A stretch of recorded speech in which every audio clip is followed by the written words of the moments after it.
उबाडाचे नेते उद्धव ठाकरे यांनी आता एक नवीन आंदोलन जे हातात घेतलेलं आहे त्याला प्रतिसाद मिळणार नाही. एक नवीन विषय आपल्या हातात असावा. राम मंदिर अयोध्यामध्ये जे काही चोरी झाली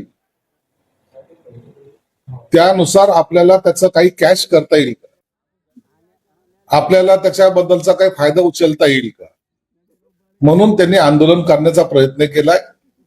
परंतु मुळामध्ये यांनी हिंदुत्व सोडल्यामुळे यांच्या या आंदोलनाला प्रतिसाद मिळणार नाही. दरवेळेला दुप्पट्टी भूमिका घेऊन जर तुम्ही राजकारण करत असाल तर लोक त्याला साथ देत नाही, हे तेवढं सत्य आहे. काँग्रेस बरोबर गेले, राष्ट्रवादी बरोबर गेले, आता ह्या आंदोलनामध्ये ते त्यांच्या बरोबर नसणार आहे. म्हणजे एका अर्थानं एकट्यांनाच हे आंदोलन पेलावं लागणार आहे. आणि काय आंदोलन करणार आहेत? हनुमान चालिसा वाचणार आहे. जे हनुमान चालिसा पठण त्यांच्या बंगल्यासमोर करत होते त्यांना ह्यांनी जेलमध्ये टाकलं. त्याला 13 दिवस जेलमध्ये त्यांना बंद केलं होतं.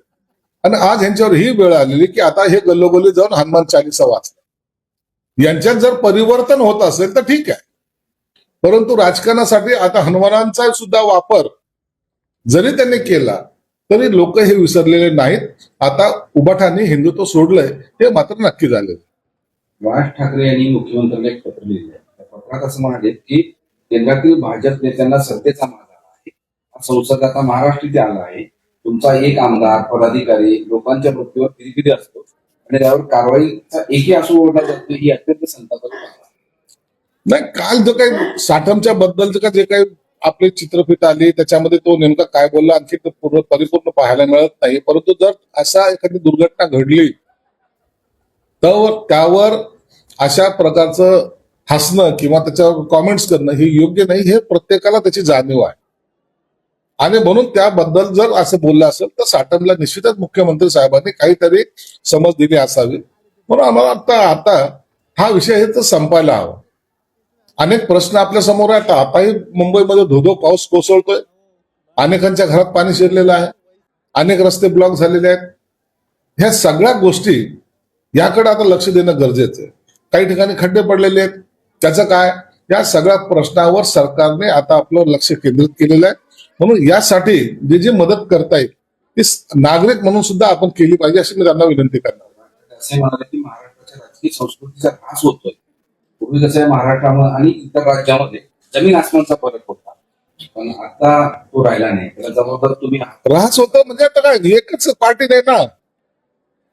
उबाटाचे लोक काय बोलतात हे काय संस्कृतीचा ऱ्हास नाही का? ते काय फुलं टाकतायत का? म्हणून एखाद्याने फक्त हसणं याला तुम्ही संस्कृतीचा ऱ्हास आणि चॅनलवर डायरेक्ट शिव्या देणं म्हणजे ही संस्कृती जतन आहे का? असं दुजाभाव आपल्याला करता येत नाही. दोघांना एकाच पार्टात तोडलं पाहिजे. साठमचं चुकलंच, परंतु इतरांचं चुकलं हे म्हणायची हिंमत सुद्धा आपण दाखवली पाहिजे ना. म्हणजे आपलं ते लेकरून दुसऱ्याचं ते काढत ही भूमिका नसावी. आणि कुणासाठी नसेल, कोणत्याही पक्षाचा कार्यकर्ता असला तर त्याला समान वागणूक ही भेटली पाहिजे आणि त्यांना सगळ्याला आचारसंहिता ही एक असली पाहिजे, ज्यामुळे महाराष्ट्राची संस्कृती ही टिकून राहील. एक संजय राऊतांचं वाक्य आहे, कुठे आहेत शिंदे, कुठे आहेत फडणवीस? राम मंदिर लुटले आहे, महमूद गजनीने नाही, तुमच्याच पक्षातील लोकांनी लुटले आहे. उत्तर द्या. तुम्ही काय केलंय याचा संजय राऊतला हिशोब देण्याची आम्हाला आवश्यकता वाटत नाही. एक आहे, जनतेला आम्ही बांधील आहोत. जनतेचा तो पैसा आहे, जनतेच्या श्रमातून उभं राहिलेलं ते मंदिर आहे. तिथं जर चोरी होत असेल ती दुर्दैवी घटना आहे आणि त्याच्यात 8 लोकांना अटक केलेली आहे. आणि त्याचं कोणताही माणूस, कोणताही पक्ष हा समर्थन करणार नाही. वाक्य आणखी आहे त्यांचं, काल 20 कोटीला एकाला खरेदी करण्याचा प्रयत्न सुरू आहे. पैसे सुरू आहे. तुम्हाला रडायलाही भाड्यानं माणसं आणावी लागतील. जेवढं कवडं तुम्ही घेऊन जाताय, कुठे ठेवणार आहे इतके पैसे? आता काल कुणाला 20 कोटीला खरेदी करायला लागले, ह्या माणसाच्या डोक्यात काही परिणाम झालेला आहे. दर वेळेला एखादा कार्यकर्ता त्यांच्यापासून दूर झाला की त्याचा लिलाव झाला असं समजायला हरकत. त्याला वेश्या म्हणतील, त्याला गद्दार म्हणतील. हे सर्व आरोप लावण्यापेक्षा पक्षामध्ये तुम्ही का सांभाळत नाही त्यांना? तुमच्या घरातला माणूस फुटतोच कसा? म्हणून स्वतःच जे काही अवगुण आहेत ते लपवण्याचं काम हे लोक करतायत. याला 20 कोटीला खरेदी केलं, यांना 50ला गेलं, यांना 70ला केलं. हे कोटी कोटी यांच्या डोक्यामध्ये एकच किडा आहे की आपला माणूस दुसरीकडे गेला रे गेला त्याच्यावर शिक्का कसा लावायचा. म्हणून आता यांनी कितीही बोंबा मारल्या तर त्यांच्या पक्षामध्ये काही लोक राहणार नाही. ऑपरेशन 0.3 आमचं आता सुरू झालेलं आहे.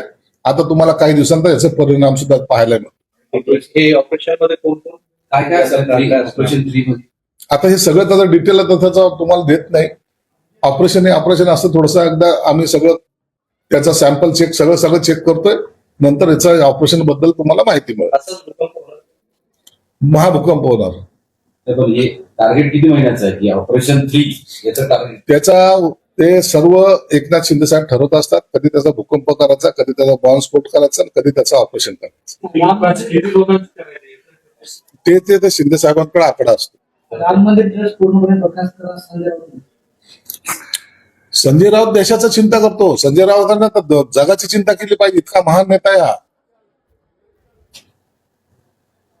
राम मंदिर आणि महाराष्ट्रामध्ये कोणतं उबाटामध्ये कोणतं संजय राऊत? देशात कोणीच उरलेलं नाहीये. फक्त हाच एक माणूस उरलेला आहे ज्याला राम मंदिराची चिंता आहे. म्हणून बकवास करायला सुद्धा टाइम टेबल पाळलं पाहिजे. जे काही सुरू आहे सगळं, त्यावर देवेंद्र फडणवीस बोलत नाही. उपमुख्यमंत्री आजारी पडले, इतके मृत्यू होते, उत्तर कोण देणार असंही संजय राऊत.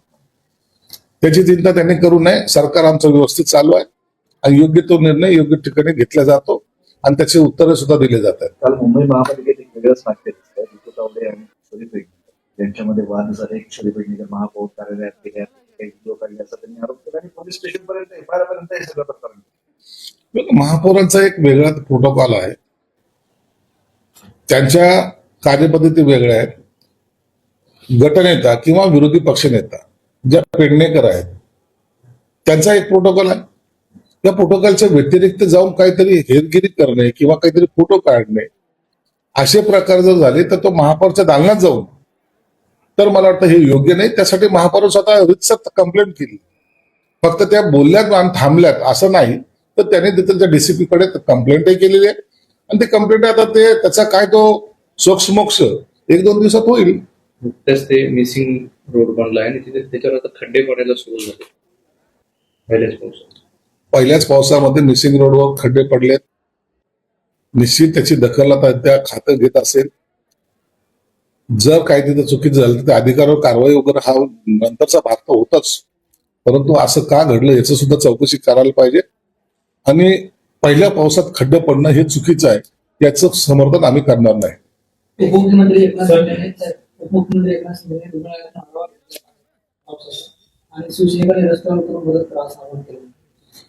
एकनाथ शिंदे साहेब गेल्या 3-4 दिवसापासून आजारी होते.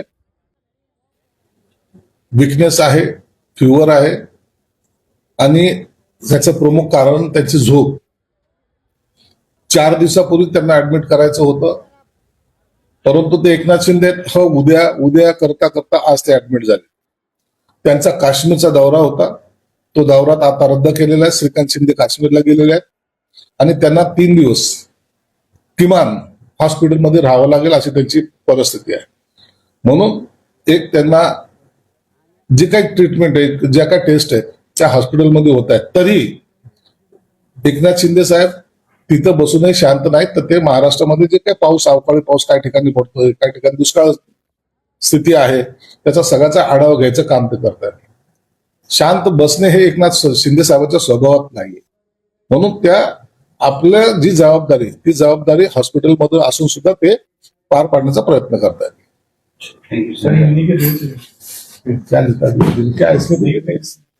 बयान 17 मंदिर बयान